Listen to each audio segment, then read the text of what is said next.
Que se passe-t-il au sein des bureaux du ministère du Revenu? On nous parle d'un climat toxique, un climat de travail difficile entre la direction et les employés. On nous parle d'employés qui vivent de la frustration, d'employés qui se sentent épiés, espionnés, surveillés.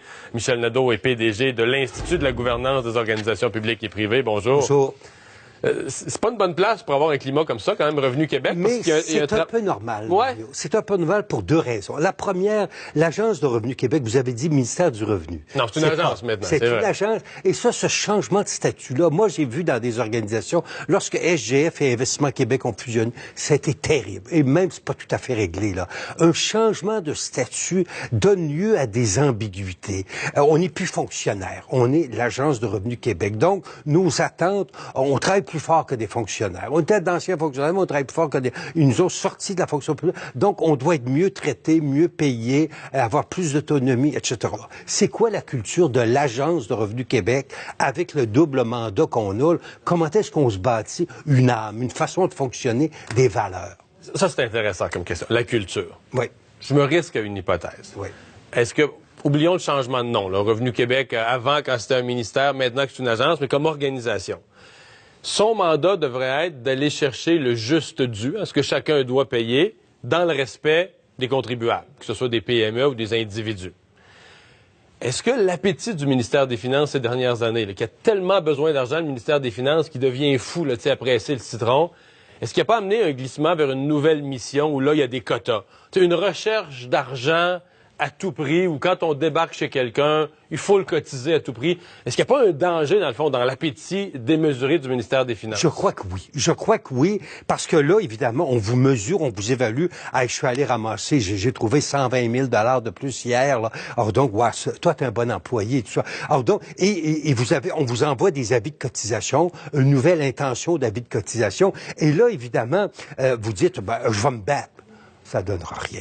Souvent, là, tu sens que chez le fonctionnaire, là, lui, il faut qu'il livre la marchandise. La marchandise, c'est des nouvelles recettes pour le gouvernement du Québec.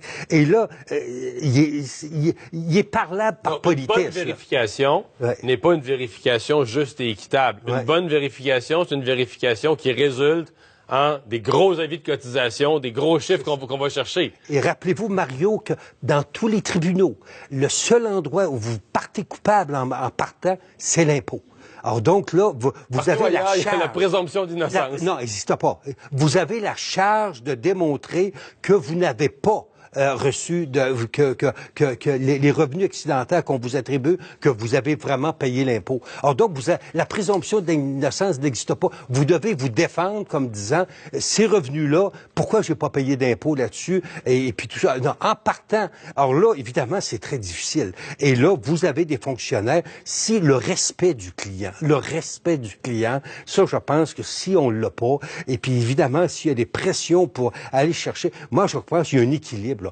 On va chercher chacun son dû. Moi, allons voir les clients de KPMG, allons voir les grands clients, là, et frappons là où ça rapporte. Mais arrêtons les petites gens là, qui ont des rapports pour quelques centaines de pièces. Me semble, moi, qu'on devrait arrêter. C'est eux qui sont payants, Michel, parce qu'eux, ils paient. En fait, quand tu t'attaques à des géants, là, tu te lances dans 4 ans de frais d'avocat puis de dépenses devant les tribunaux. Ouais. Quand tu t'attaques à un petit, même s'il ne doit pas vraiment le montant, même si tu l'as attrapé sur quelque chose... Puis il paye. Puis il sait même pas comment ça marche. Puis il y a des fiscalistes, il en a jamais rencontré, il en connaît pas, il en a pas dans sa vie. Fait qu'il y a une cotisation de 1000 $, il paye, il achète, même s'il ne doit pas le 1000 $. Non. Il achète la paix puis il paye. Moi, je pense qu'il faudra à un moment donné avoir un mécanisme d'ombudsman, tout ça, là, un comité consultatif là, où vous va avoir des recours. Mais là, actuellement, vous êtes tellement impuissant. Vous sentez vraiment impuissant devant cette machine-là. Vous savez que si vous allez au supérieur de la personne qui vous envoie la nouvelle avis de cotisation, il va dire la même chose que l'autre. Donc, c'est effectivement le contribuable. Si vous n'avez pas un juriste conseil à côté de vous là en fiscalité, vous êtes fait. Et ça, l'équilibre, moi, je pense, le défi de M. Ducharme, ça va être vraiment d'être le respect du client, des valeurs. On va chercher ce qui est raisonnable avec un ton. Le ton qui n'est pas celui de l'arrogance. Michel Nadeau, merci beaucoup d'avoir été là. Au revoir.